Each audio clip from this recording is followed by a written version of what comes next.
para fazer esse bate-papo aqui remotos. Então, eles vão entrar via vídeo. Vamos falar de arbitragem, né? O futuro das disputas em blockchain, arbitragem, ODR e o judiciário. Então, para quem tem interesse em como essas coisas vão ser resolvidas entre o mundo descentralizado e o mundo tradicional, esse é o painel.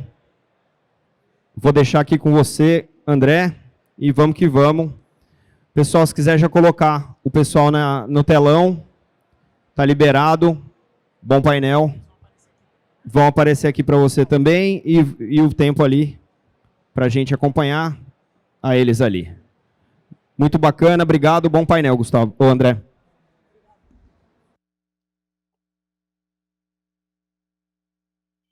Boa tarde a todos, tudo bem? Bom, eu vou fazer uma apresentação muito breve em português e depois trocamos para o inglês por conta dos nossos convidados, painelistas que vão fazer em inglês também.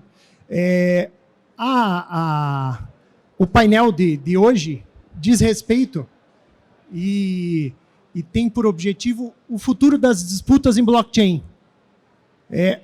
Arbitragem, ODR, que são os Online Dispute Resolution Methods, os métodos de resolução de disputas online, e o judiciário, o que é uma discussão muito grande e é um tema que vem gerando muita repercussão recentemente, principalmente depois de algumas disputas relacionadas a grandes exchanges. Então, a partir de agora, então, eu passo a iniciar a fase em inglês e agradeço a presença aqui de todo mundo. Then we will start our panel that will deal with the future of blockchain, disputes, arbitration, ODR, and the courts. We are going to discuss a lot of themes, a lot of issues concerning disputes related to blockchain. And for this, we have three special guests, our panelists that are here to present some of their idea on these issues. The first guest is Sophie Nappert. Sophie Nappert is an arbitrator, independent arbitrator based in London. She's dual qualified as attorney in Quebec, Canada, and a solicitor in the Supreme Court of England and Wales. And she coordinates also a special discussion group on arbitration and technology that's called Arbitech.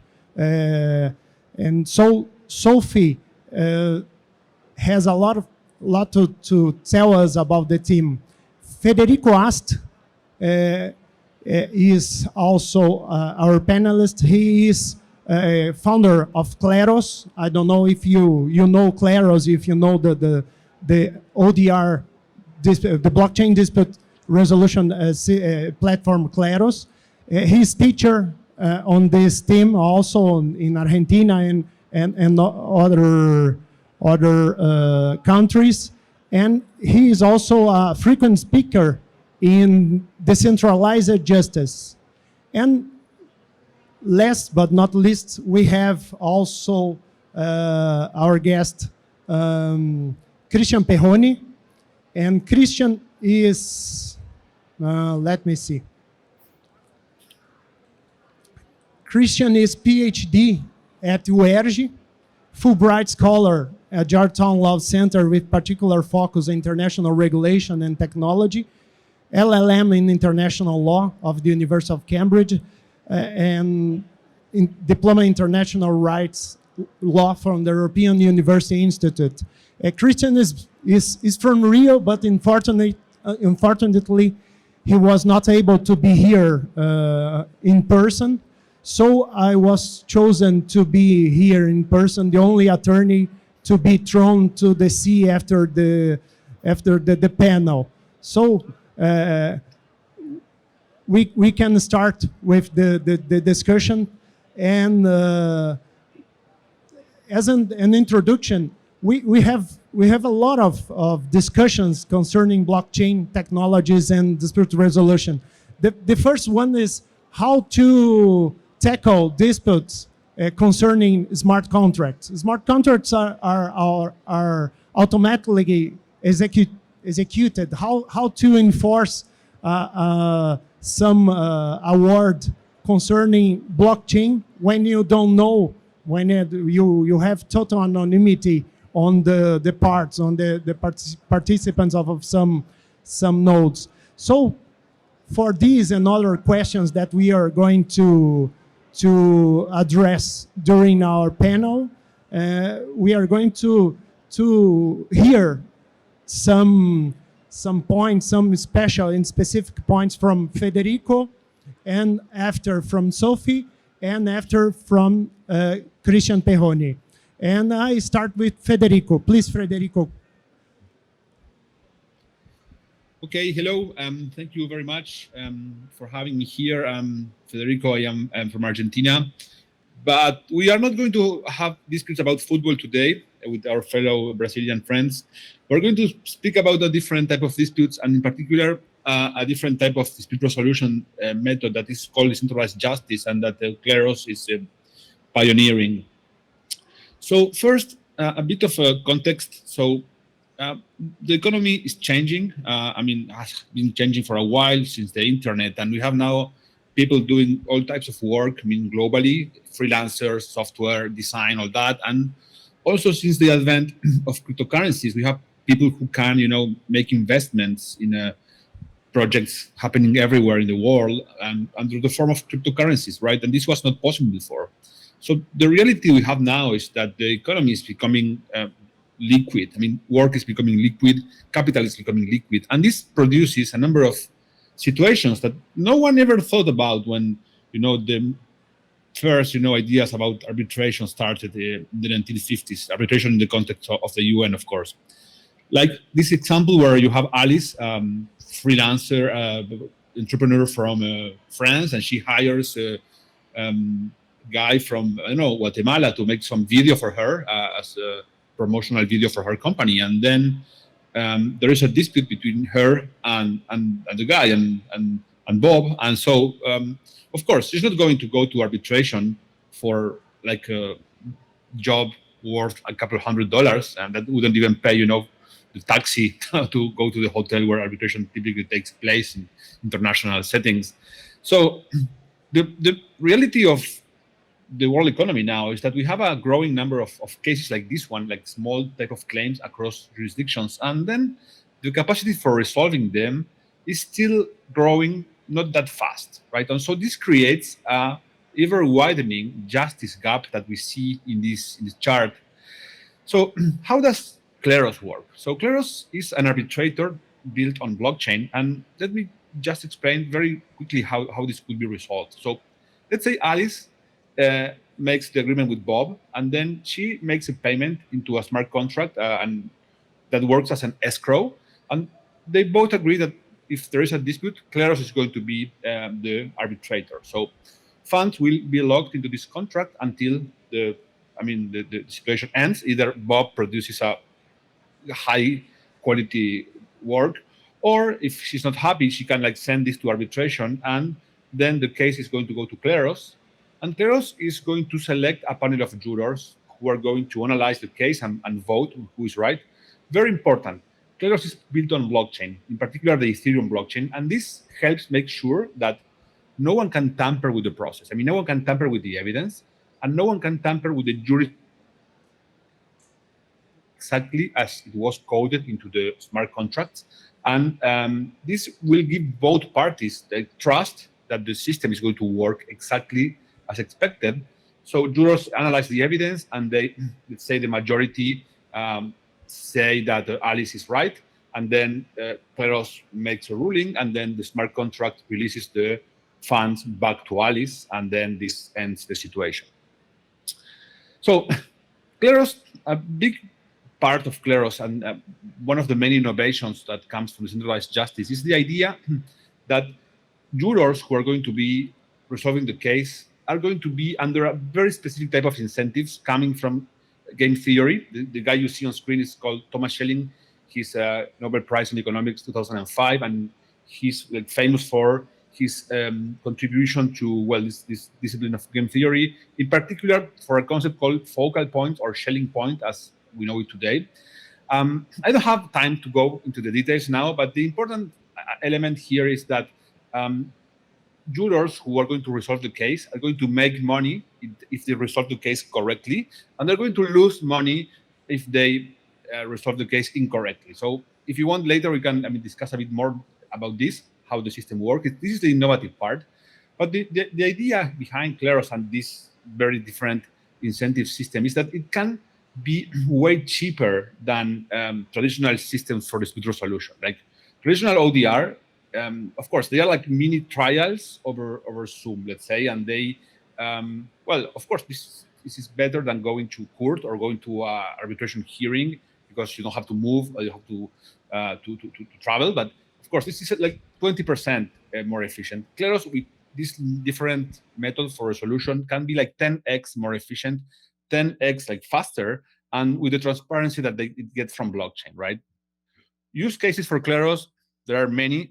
Just mention some, like e-commerce, buyer against seller case, like a eBay type of dispute, or Mercado Libre, if you're in Brazil. Insurance claims about who should pay for an accident, for the car crash, consumer disputes, user against electricity, utilities company. Even you could use Kleros for resolving landlord and tenant disputes. There was a ruling made in Mexico where they accepted a ruling made by Kleros under certain conditions as valid under Mexican law. And then lots of cases coming from the world of the future, if you want. Or the present now, you have people playing games, esports, and they are like 20 people playing a online game, and these are in different countries. They don't know who each other are because they are like anonymous. So what happens if there is a dispute because some team accuses the other of cheating?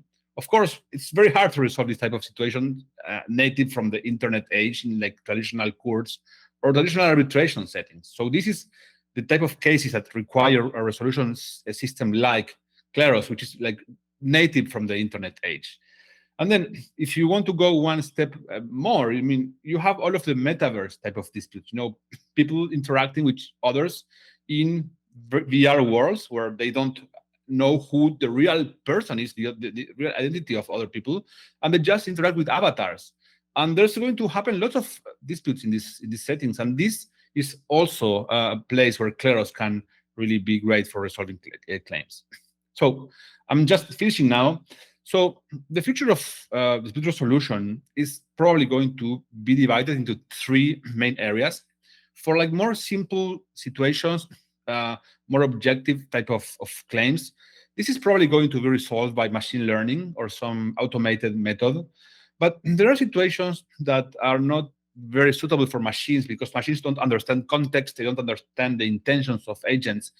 And this is where crowdsourced methods based on decentralized justice like Kleros will, I think, prevail. And then there's going to be a number of other cases more complex, which require like more interpretations from law, legal reasoning, and those are still going to be resolved with more traditional methods like ODR, as we have traditionally used it. So just to finish now, future of disputes is going to look like this: small claim disputes across jurisdictions with crypto payments. And a very big innovation is that parties are going to be anonymous in many, many cases. And this, no one thought about this in the time when they built the traditional arbitration systems. So in order to close this growing online justice gap, we need to think a bit out of the box and try to use new technologies to increase the capacity for resolving these claims. And we think Kleros is going to be one of those. So thank you very much, and I'm happy to go to the discussion later. Thank you, Federico. Federico is an enthusiast of the decentralized justice. In Brazil, legal scholarly, we discussed the idea of multi-door justice system, the idea that the justice system has to be multiple ways in order that the citizens could reach justice and could have some justice. So in the case of Kleros, that is a kind of decentralized justice system based on blockchain. This is the idea. And Sophie, the next panelist, Sophie Nappert, will bring us some ideas and some notions concerning recent and current disputes concerning blockchain and crypto assets and so on. So please, Sophie, could you bring your ideas? Thank you very much. Thank you. Thank you very much. And it's a great pleasure to be here. I will start by saying that I'm a great friend of Kleros, as Fede knows. And I think that this model is absolutely revolutionary and fantastic for the disputes that are going to arise on the blockchain system. I'm here today to talk about, I've been asked to talk about how the disputes arising from blockchain are dealt with in national courts, in like legacy national courts. And it's quite interesting to see how this is being developed. And it's quite interesting to see how the national courts are embracing the blockchain and the disputes that arise there.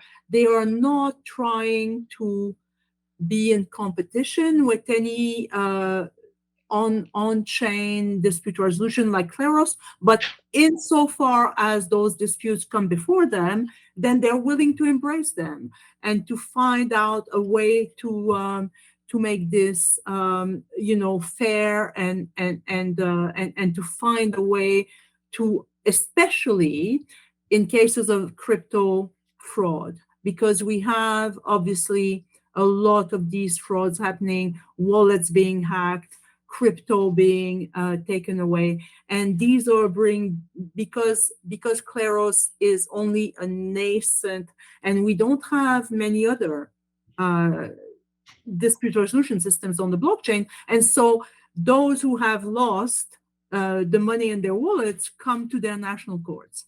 And so I'm going to talk a little bit about how the cases have been emerging on how you deal with claimants, so people who are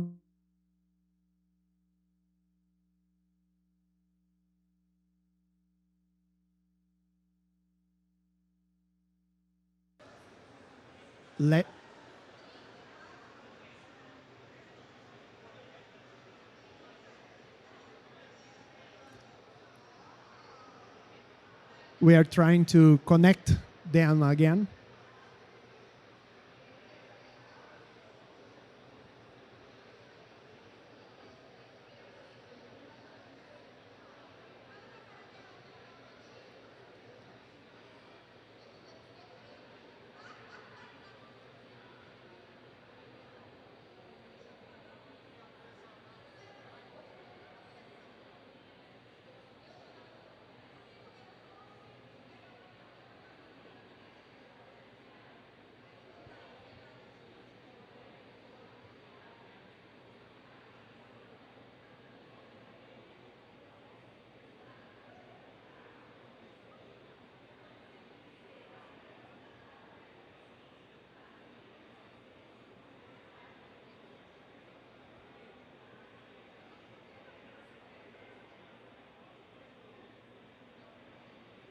Imagino que o pessoal está tentando reiniciar ali. Vamos, já retomamos.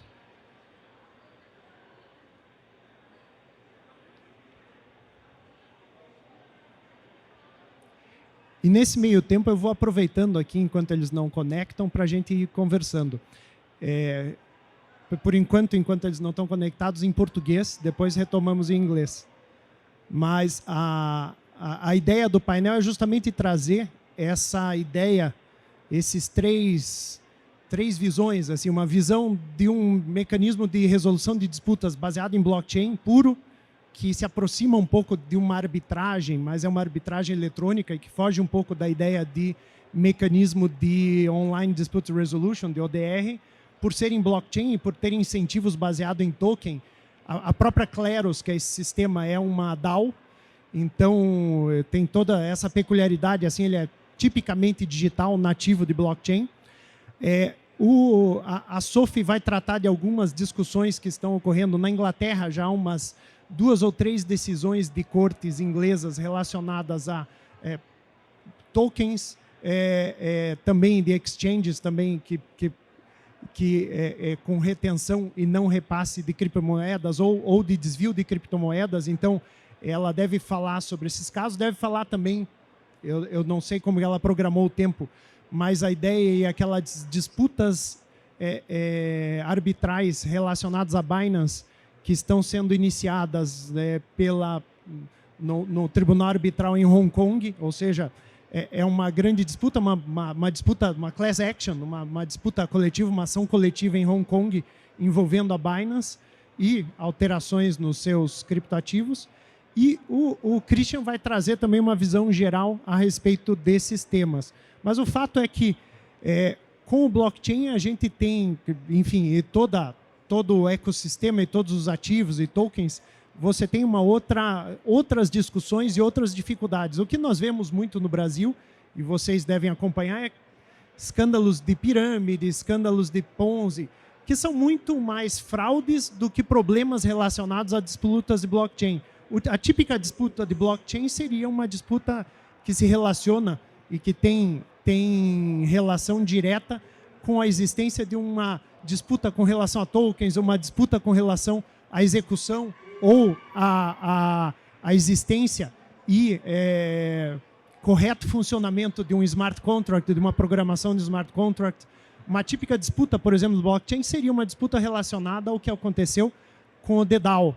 Enfim, isso seria uma disputa de saber o que se fazer com relação àqueles fundos que geraram o Ethereum Classic e geraram o fork do Ethereum. Então, você tem essa nova gama de questões e que dizem respeito, basicamente, ao seguinte: quando você tem uma rede, um sistema que é descentralizado, que é espalhado mundialmente, que se espalha por todo mundo, e disputas que podem ser mundiais e podem aflorar em qualquer lugar, é muito difícil você levar isso para um determinado judiciário. Imagine se a disputa da Binance sendo trazida para o Brasil. Ainda que exista alguma decisão judicial adotada por um juiz brasileiro com relação a determinado tema, como isso vai ser implementado? Como que o juiz vai determinar que se devolvam os tokens, por exemplo, ou se desfaça uma determinada operação, ou se compense? That forces they are back. Sorry. Okay. So I'm just going to stop there. I just wanted to say, anyway, that there is an emerging jurisprudence that the courts are trying to give crypto holders some rights that they can enforce, and that the blockchain can be used to enforce them in the terms of serving their process, making sure that the people who have hacked them are being held accountable. It is not very clear how, if they just refuse to do it, it is not very clear how you can get them to actually comply.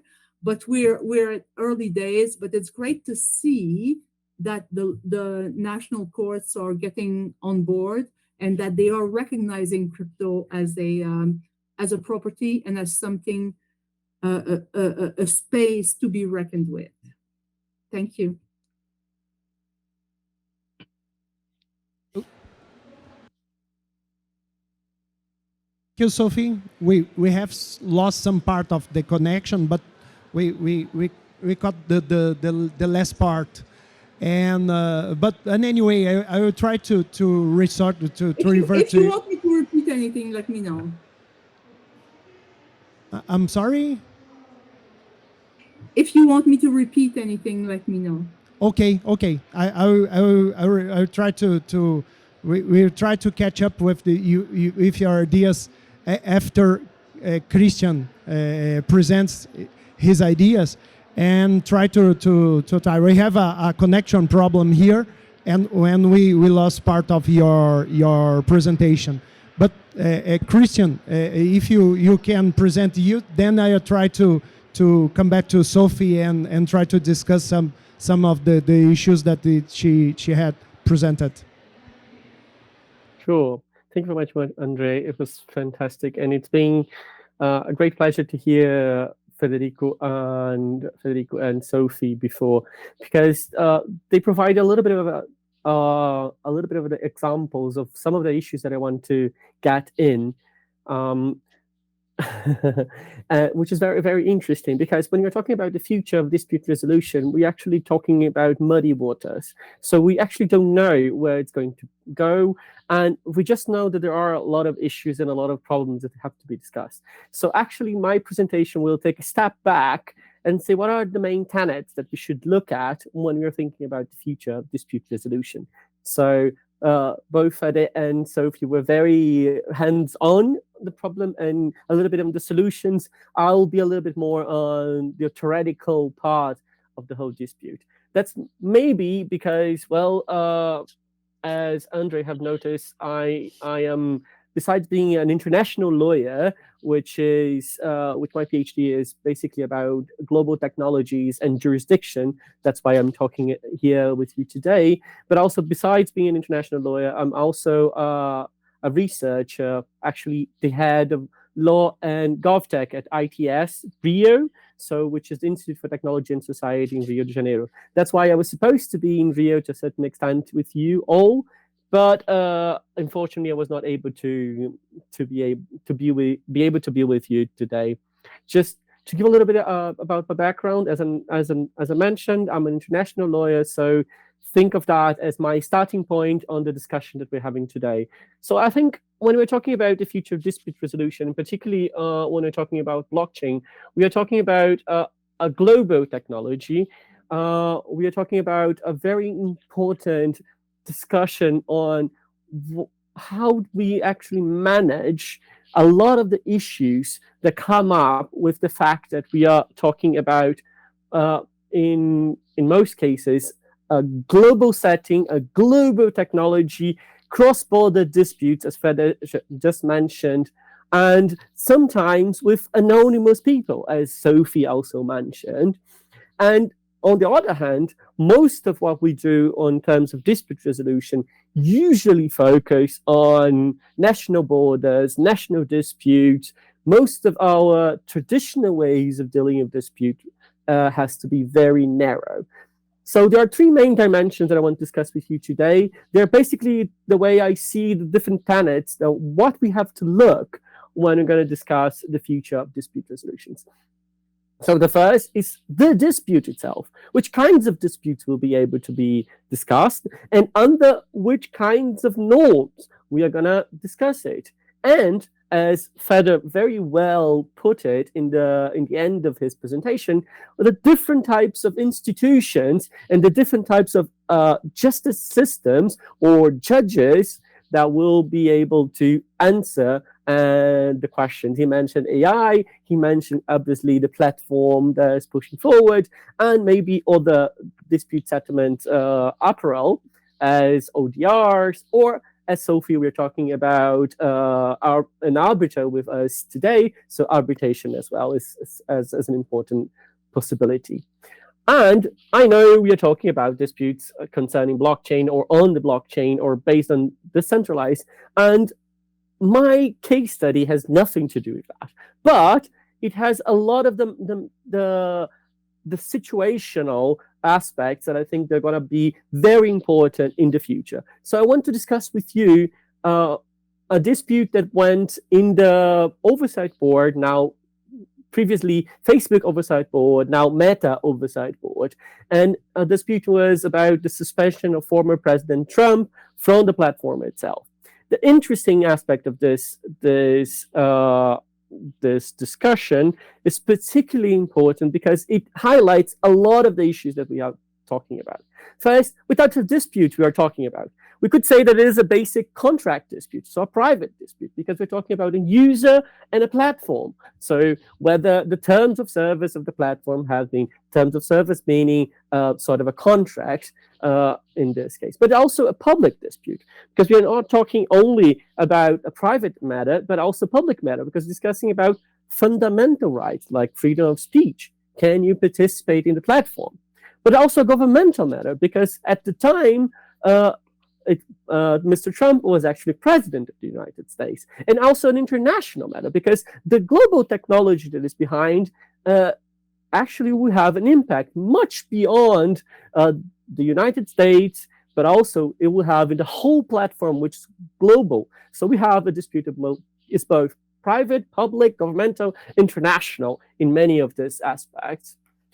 We have a dispute also in terms of norms. Which kinds of norms we are discussing here? So in terms of the oversight board, it has three possible sources. We can discuss about the values of the platform. You can have dispute in terms of the terms of service, so the contract.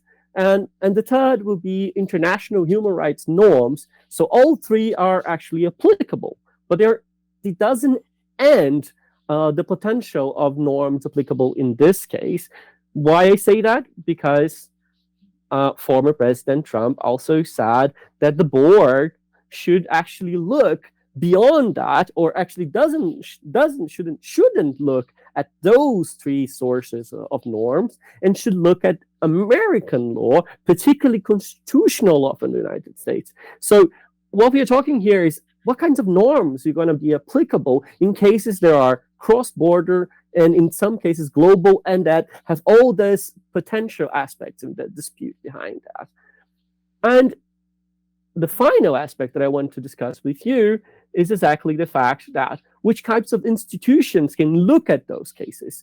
Federico mentioned a private platform. Sophie mentioned a traditional judicial aspects that can be brought up to solve the dispute. But in this case, we are talking about an oversight board, which is neither, it has all the characteristics of a court, but it's not a public court. It has all the characteristics of an international body, but it's not a public international body. It has many of the aspects that we would consider in a dispute resolution mechanism, but it's not a dispute resolution mechanism. So there are plenty of institutions out there that will be a part of solving the disputes that we'll find in the future. So now let's look back of what types of disputes you can have when we're talking about blockchain. Fede also started talking a little bit about disputes that will happen in the metaverse, disputes you'll have with smart contracts. All those disputes, they're not traditional disputes. They're probably will have, which I find fantastic, thank you very much, Fede, will have a justice gap, because obviously we are talking about cross-border disputes. Most of them will be very little actual value, and to be honest, there's not exactly a possibility of neither an interest from the public institutions, nor the capacity of an agreement in order to actually provide with an public international institution to solve this issue. So naturally, we're going to look at the platforms themselves, which types of platform are going to be other platforms that we're going to solve an issue, as Fede is proposing, and or they're going to be platforms that are the ones that providing the space that you're discussing. Is Ethereum going to have its own platform? Is the metaverse will have its own platform? Which types of platforms we're going to have? And there comes the final issue that I want to bring back to you, is that how we are going to solve the dispute between platforms. Because in the Trump's case, there was not a dispute between the decision from the oversight board and decisions from American courts, but could have been. In other countries, if it was not in the US, which was in the other side, it was easily available for any user to say, well, I will not take the decision from the oversight board.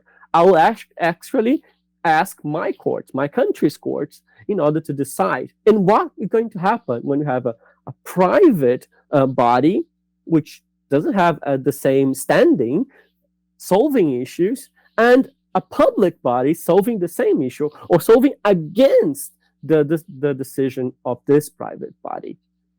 So what I'm telling you is that we have many issues that we have to solve in terms of what types of disputes we should have, and what types of norms we're going to talk about, what we are going to agree with, and what types of institutions will be available at this time, and to solve issues that naturally are going to be very complex, very cross-border, and potentially even global. So thank you very much. Those are my first thoughts, and I hope we can discuss a little bit further in the questions. Thank you very much. Thank you, Christian.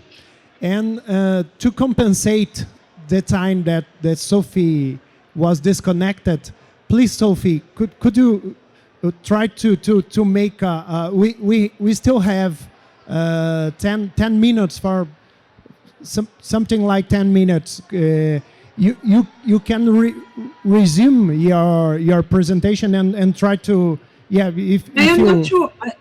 I'm not sure where I was disconnected, but I was really talking about the importance of the fact that cryptocurrency holders have a way to get relief in the local courts.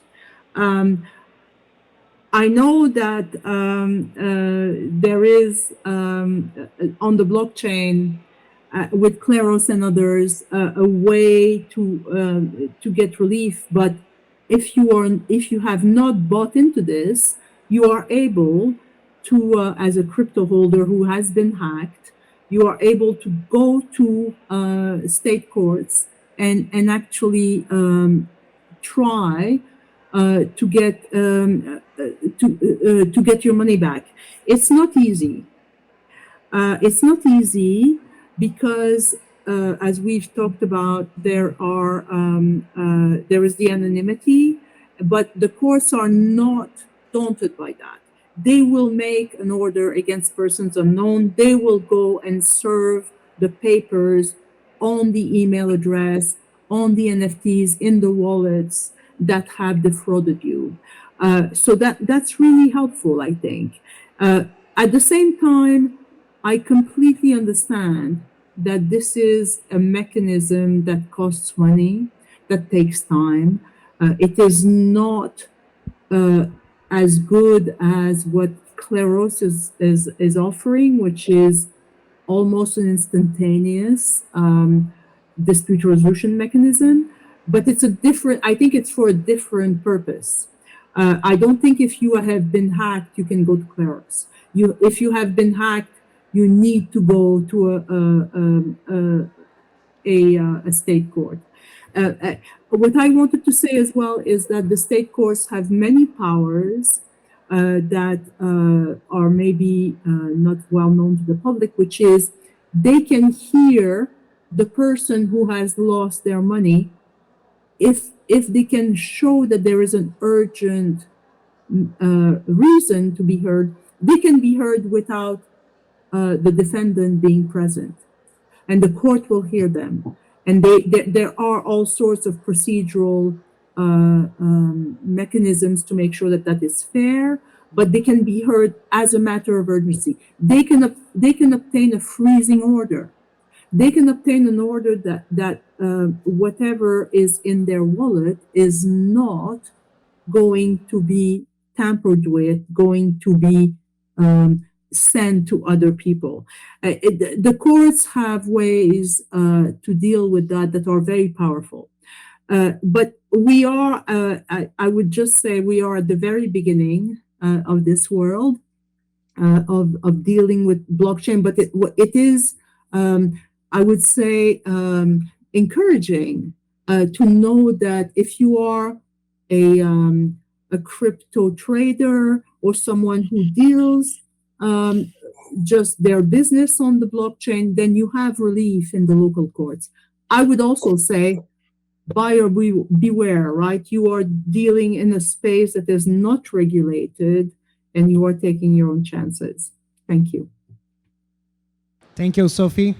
And this is some ideas on the problems, on the discussions related to disputes in the not only in the blockchain environment, on the blockchain world, but we are facing difficulties concerning also disputes in the digital world.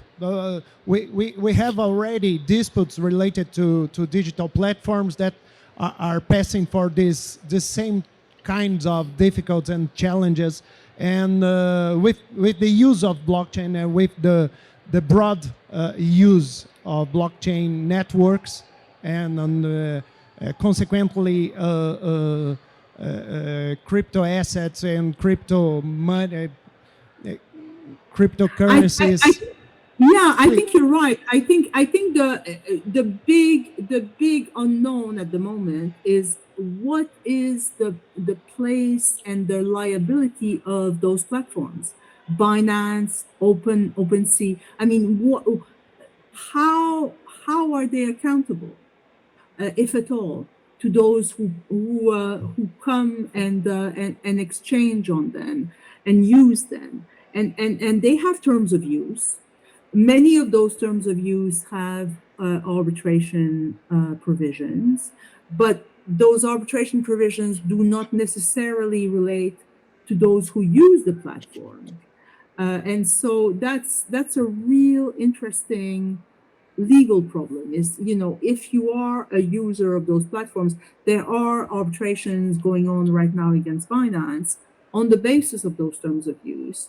And the question is, if you sue the corporate entities that underpin the user platform, what relation do they have to the user platform, and how liable are they to whatever's going on that platform? These are very, very novel questions, and they're very interesting. Yeah, everywhere, all over the world, in London, here in Brazil, in Argentina also, we're still facing this kind of difficult questions and difficult challenges in providing justice for those that are seeking justice. And as Christian mentioned, we will have platforms, but and Sophie also mentioned this, but we will still have the state courts. We still have to resort to state courts in order to seek for justice, and this is a reality everywhere, in some countries more than others, but this is a reality everywhere. And with this, we still have 4 minutes, and I have an open the mic for you to present a final idea. I think Christian want to say something. Yeah, I was just saying that the reality is interesting because in one case, the reality is that we will still use our public courts, our traditional ways, traditional methods of dispute settlement. But there's also another reality that's very important. Those traditional methods were not made for a very globalized technology that is behind it. We don't have a globalized enforcement mechanism. And that's the hardest part that we're going to face, because most of our transactions are going to happen with people that are in different countries. So traditional courts and traditional mechanisms that deal with cross-border issues are not equipped. Maybe Fede has a point there. Maybe we should have to find ways to make it easy and fast and readily available through a different global platform as well. But this is a part of disputes that can be solved there. What about the other parts? All the disputes. I think we have to think about the metaverse, about the country which will join the New York Convention, and so that would solve many problems, Fede. I think. I think we need just what's going to happen in the end, after trying to iterate with different models, is that at some point countries or the UN or whoever would realize that whatever happens in the digital world, it's subject to very different rules to what is, the traditional way in which we thought about dispute resolution. And I think that they are going to just, okay, you deal with this through self-regulation, and we will deal with, what happens, in the physical world where, states have the power because they control the territory, right? So, I mean, I also we don't have time, but we could also go through the rabbit hole that Sophie opened. I mean, she mentioned Binance being sued. I mean, Binance is a corporate entity with some, under some provisions of legal order. But what happens when a DAO is going to be, sued? It's an organization built on the blockchain with no formal legal entity formed by, 1 million persons who know who they are. Is this a legal general partnership or what? DAOs, and where do you go to court? Absolutely. DAOs are yet another question and a very interesting one from the legal perspective. And I know that Fede has a whole workshop on DAOs. And so maybe Andre, that's going to be our topic for the next one. Yeah. And topic for another panel entirely on DAOs and dispute resolution. This could be great, and this could lead for a lot of disputes related to DAOs. I'm sure that this is another topic that will lead to another kind and difficult and challenges in dispute resolution. So with this, I will end our panel. We are very grateful for your participation. Thank you very much, Sophie, Federico, and Christian. Thank you very much for everyone that is here with us today. And I'm sure that we could present at least some ideas, at least some difficulties in order to think. Thank you very much. See you. Cheers. Right.